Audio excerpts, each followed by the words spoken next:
said JVC, all right. TVJ, the Gleaner Company, North Coast Times, Loop, and RJR, thank you for being here. We have a White Cross section then. And so, as usual, we begin with the Minister of Education, Youth and Information, Senator the Honorable Royal Reid, giving us an update on cabinet deliberations over the last 2 weeks. Then we'll follow with Minister Favour Williams, and then we'll take your questions. Thank you so much once again, Minister Reid. Thank you very much, Press Secretary. Good morning to everybody. Hope you had a good press party last night. In regard to the Cabinet report, and I'll give an update on the first sitting of the primary exit profile as soon as I have concluded the report on Cabinet decisions recently. First, I'd like to report the annual reports that have been approved by Cabinet for tabling in the House of Parliament. The Urban Development Corporation's annual reports for the period 2014-2015 and 2015-2016. Jamaica Mortgage Bank for the year ending 2017-2018. National Road Operating and Construction Company, NROC, the year 2016-2017, University Council of Jamaica, the year ending last year, 2017-2018, the All Island Cane Farmers Association for year ended September 30th, 2017, National Irrigation Commission, NIC, for year ended March 31, 2016, the Chief Justice Statistical Report on Parish Courts, July to September 2018. Cabinet also approved the award of contracts to the following entities and subject matters. Firstly, a new 2 MVA standby generator and access at NMIA, that's the Norman Manley International Airport. Cabinet has approved the award of a contract for the supply and installation of a new 2 MVA Caterpillar standby generator set and accessories at the Norman Manley International Airport. The contract was awarded to IMCA Jamaica Limited by the use of direct contracting methodology in the sum of $1,229,300 US. Cabinet also approved the award of a contract to Chin's Construction Company in the sum of $62,987,500 to undertake road rehabilitation and drainage improvement works along the Sir John Golding Road in St. Andrew. Cabinet also approved the award of a contract to Thales Group to supply coastal surveillance system, Coast Watcher 100, as one component of the Maritime Domain Awareness Capability Initiative of the government. This contract with the Thales Group in France is in the sum of US $30 million and will be paid over a period of 3 financial years beginning this financial year, that is ending 18-19. Cabinet has approved the award of contract to El Hydron Incorporated for provision of materials, technical professional advice, and to perform all operations for the implementation of phase 1 of the El Hydro clean oil and bypass filtration system in the JUTC fleet of buses. The value of the contract is $251,050,000. The Minister of Finance has indicated to Cabinet the need to commence a formal search for a new governor of the Bank of Jamaica. It was noted that the contract for the current governor had been extended for 2 years and would expire in November of this year, and that the governor had completed 10 years in the post and had successfully completed programs of activities agreed on, and that the modernization of the Bank of Jamaica required certain changes, including new leadership. Cabinet has taken note of the plans of the Minister of Finance to formally inform the opposition about this initiative and the establishment of a search committee. In relation to update on parliamentary matters, please note that Parliament is prorogued as of yesterday. The tabling of the estimates of the upcoming financial year 2019-2020 will be tomorrow on Valentine's Day, February 14th, 2019. The next sitting of Parliament will be on Monday, the 4th, 2019. And of course, this will be to facilitate the establishment of the Standing Finance Committee to review the 2019-2020 estimates of expenditure on Monday, March 4th and Tuesday, March 5th. The schedule of contributions to this year's budget debate are as follows.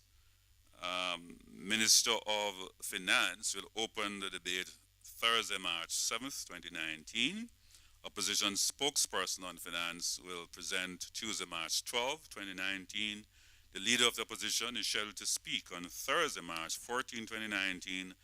Our Prime Minister will make his contribution on March 19th, and the Finance Minister will close the debate Wednesday, March 20, 2019, and we expect that the Senate will deliberate and pass the appropriation bill the Friday, which will be the 22nd.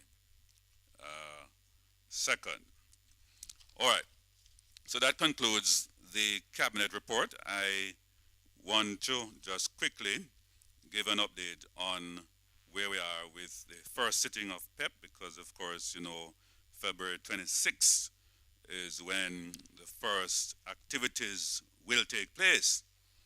So beginning February 26, 2019, the Ministry of Education, Youth and Information will implement the new National Assessment Program. Through the implementation of the National Standards Curriculum, the Ministry over the last 6 years began working on the National Assessment Program that would measure the achievement of the National Standards Curriculum. The primary exit profile will be administered annually in all primary level institutions at grade 4, 5, and 6. For the academic year 2018-2019, the first cohort of students will sit the grade 6 components, starting with the ability test, which is scheduled for the 26th of February this year, in a few days, in 1,104 centers across the island. The test will be administered to students born the years 2006, 2007, and 2008. The ability test measures students' ability to reason with words and qualitative and verbal reasoning. It represents 30% of students' profile. This test consists of 40 single select multiple choice items. Students will complete the test in a test booklet similar to layout in the practice papers distributed to the system, and not on an answer sheet. The ability test general preparation for 2019, we are way advanced in terms of having our packages dispatched to the different regions. We have conducted the training of presiding examiners and invigilators across all parishes in schedule to be completed on March 13, which is, of course, today. Monitors are being recruited and trained to give support to the administration. Timetables were already distributed to schools in January of this year. A total of 41,423 students, all told across all schools, public and private schools, have been registered. Boys represent 21,548, girls 19,875. In regards to those who are confirmed, however, to sit, these are broken down as follows. Males, 20,891, and for females, 19,313. A total of 1,219 students have deferred, and this is not dissimilar from what we would have witnessed during the GSAT years anyway. For female, the distribution is that female was 562 and male or boys 657. And the total, as I said before, is 1,219. I just want to also announce that, consistent with our inclusive education policy, we are making special accommodation for students with special needs. There are 304 students who have applied for special support. They would have submitted psychoeducation reports, and these have been evaluated by the special education unit.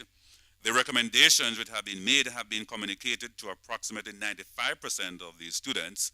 The remaining reports have been prepared to be sent to the regions for the schools. In the interim, telephone calls are being made to the schools to inform the principals ahead of time. The regions have also been informed of the recommendations pertaining to each student. Special accommodation of a writer will only be for the performance task, as this is the only component that the children are required to write. All other components require students to shade a response. However, if the writing is impacted by physical disability, a writer will be given to these students. Students will be granted an extra 30 minutes beyond the allotted 2 hours to complete their performance tasks, and an extra 20 minutes for other exams, which will range from 1 hour and 15 minutes for ability tests to 1 hour and 30 minutes for the curriculum-based test.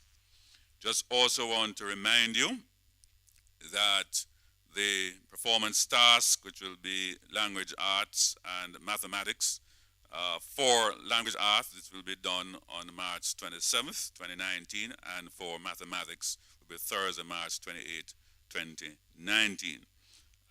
The final component of the assessment is the curriculum-based tests, and these would include language arts, science, mathematics, and social studies, and all these assessments will focus on the content at grade 6 only.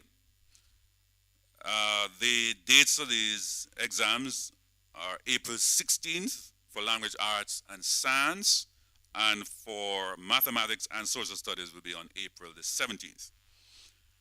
We are very grateful to our stakeholders who have worked with us to make sure that we are very ready and prepared for this first sitting. I want to express thanks to the JTA, the Book Industry Association, the National Parent Teachers Association, the opposition, and all the important stakeholders. Teachers are now ready. Teachers are aware that the different components of the test are fully ventilated. Active engagement of teachers started in September of this year. They have been active preparing the students by utilizing material provided by the ministry in Haydn. I mean, they have been in preparation for several years. Teachers at the grade 6 level have been trained in assessing the NSC. Quality assurance officers have been deployed to all regions. Just also want to announce our quality assurance procedures to ensure and prevent leaking and any other impropriety in the administration of these examinations. So we will see unannounced visits to the printing facilities. Examination papers will be stored in a vault, and proper control and distribution procedures implemented. Packaging of examination material done in a sterile area under strict supervision. So, ladies and gentlemen, I think that gives a comprehensive overview of the state of affairs for PEP, and I want to encourage all the stakeholders to work diligently with our students, assure them of their confidence, and that they will accredit themselves in this assessment. And so it's all about preparing our students much better for this fourth industrial revolution, creating students with critical thinking skills, analytical skills, problem-solving skills that provide the kind of workforce that we need to drive productivity and enhance growth and development in our country. Thank you very much.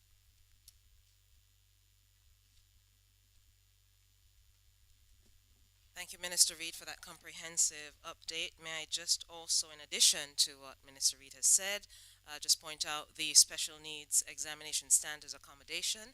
It will be uploaded to the website, I'm informed, but for those members of the media that urge you to get one, I know that a lot of parents have special needs students, and any information additional that can be given to them would be also grateful. Also, in addition to our post-cabinet press briefing today, I just alert you to the fact that yesterday we had two very comprehensive updates by ministers. The Minister of Health, the Honourable Christopher Tufton, gave a comprehensive report in Parliament yesterday that I'm sure most of you would have covered. And of course, the Minister of Foreign Affairs and Foreign Trade, Senator the Honourable Kamina Johnson-Smith, gave her press conference yesterday concerning matters with Venezuela.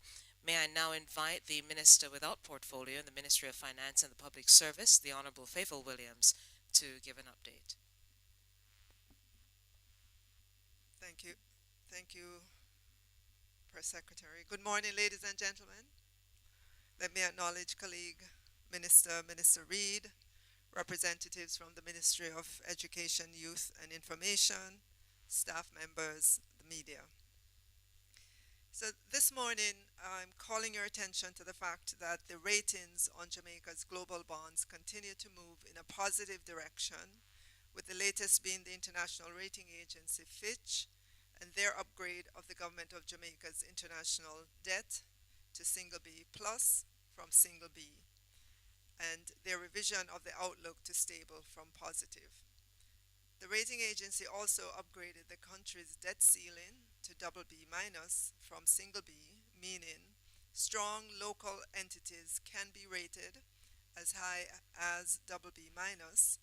This is excellent news. It means, for example, that a Jamaican company with strong diversified earnings can have a rating that is not constrained by Jamaica's country rating.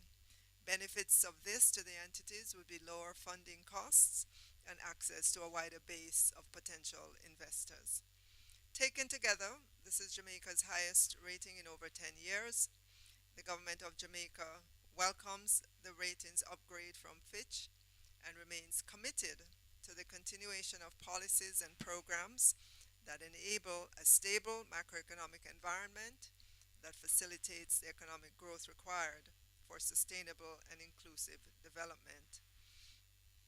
Of note, Fitch said the ratings are supported by Jamaica's structural strengths, such as relatively high income per capita and social indicators, policy consensus, and relatively strong institutional capacity. According to Fitch, positive performance indicators underpinning the upgrade in Jamaica's credit rating include the strong performance of tax revenues, the declining path of Jamaica's public debt to GDP, the decrease in the government's interest burden, reduction in the unemployment rate to all-time lows, strong external liquidity, structural indicators such as governance, human development per capita income, reforms to strengthen the macroeconomic institutional framework, including the establishment of a fiscal council and cross-party support for economic reforms. Switching now to the public sector, internally within government, the government of Jamaica will be implementing some key projects over the next 18 months to improve the levels of efficiency and quality of service delivery in the public sector. Minister Clark unveiled these last Thursday, February 7th. The projects being coordinated by the Transformation Implementation Unit are the introduction of shared corporate services, human resource management,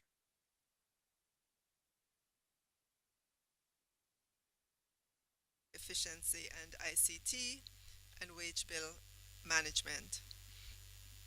So shared corporate services will begin in 8 areas. These are human resource management, finance and accounts, procurement, asset management, IT services, internal audit, public relations, and communications, as well as the centralization of legal services under the Attorney General's Department. Minister Clark said that this will revolutionize the way the public sector works and the level of service that the government provides. Minister Clark also announced that better use will be made of information and communication technology to re-engineer processes to achieve greater efficiency in how public services are delivered to citizens. This includes the rollout of a single IT network to provide connectivity across ministries, departments, and agencies. This will enable integrated information sharing while reducing the cost of providing ICT services. The project will also upgrade and consolidate the GOJ's data centers. Across the public bodies, 20 public bodies have been rationalized over the last 2-year period through mergers, closures, divestments, and integration into parent ministries. You're well aware that there are approximately 190 public bodies. This creates an administrative and governance challenge.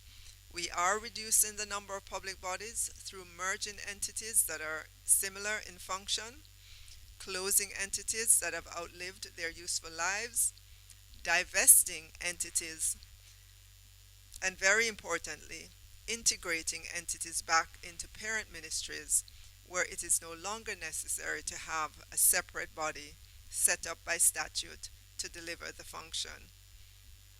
Importantly, the function doesn't go away. Instead, the way in which the function is delivered changes. And just to give you a list among the entities merged so far: Jamaica Foundation for Lifelong Learning, National Youth Service, the Apprenticeship Board, and the HEART NTA. Office of the Children's Registry was merged with the Child Development Agency. The National Land Agency and the Land Administration and Management Program were put together. Entities such as Kingston Waterfront Hotel and Portmore Commercial Development Limited, Port Authority Management Services, and the Road Maintenance Fund have been closed.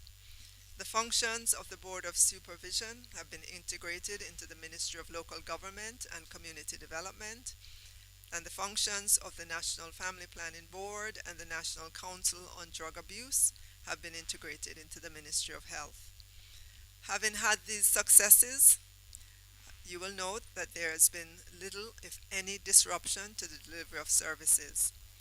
So there is now an accelerated program in place for public bodies, and action will be taken on 18 more public bodies by September of this year. These include the closure of Montego Bay Beach Limited, the merger of the Fair Trading Commission and Consumer Affairs Commission, and the integration of the Legal Aid Council into the Ministry of Justice. With regards to the Wage Bill Management Project, Minister Clark added that the Wage Bill Management Project seeks to address the current cumbersome compensation structure and the attainment and maintenance of a wage bill to GDP ratio of 9%. Currently, there are 325 separate salary scales and classification levels in central government and over 175 allowances. Already, steps have been taken with the Office of the Services Commission to develop and implement rules to regulate the rehiring of retired public officers in the public sector, and over the next 18 months, a compensation policy, philosophy, and strategy around effective spend on public sector compensation is also to be delivered. Thank you.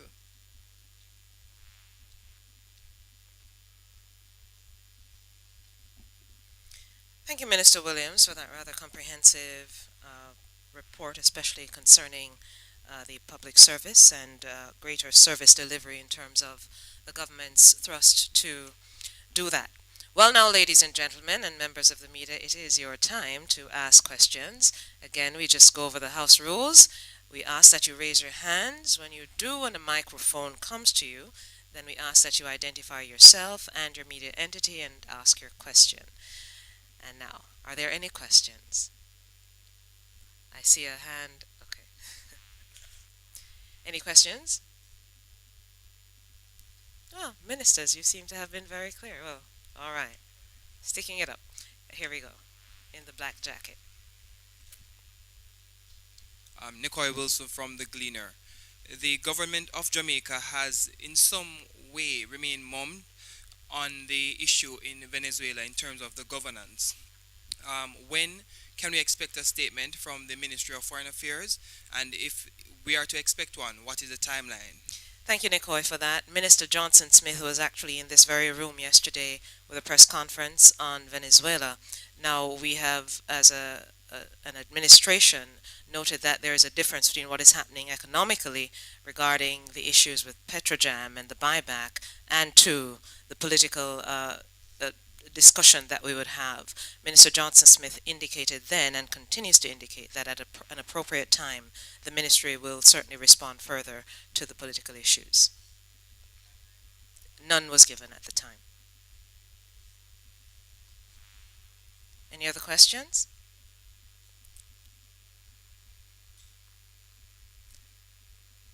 All right. Well, may I thank you all for coming this morning, and thank you, ministers, for being very clear in your presentations. We look forward to seeing you again in 2 weeks, and may I just wish you all happy Valentine's Day.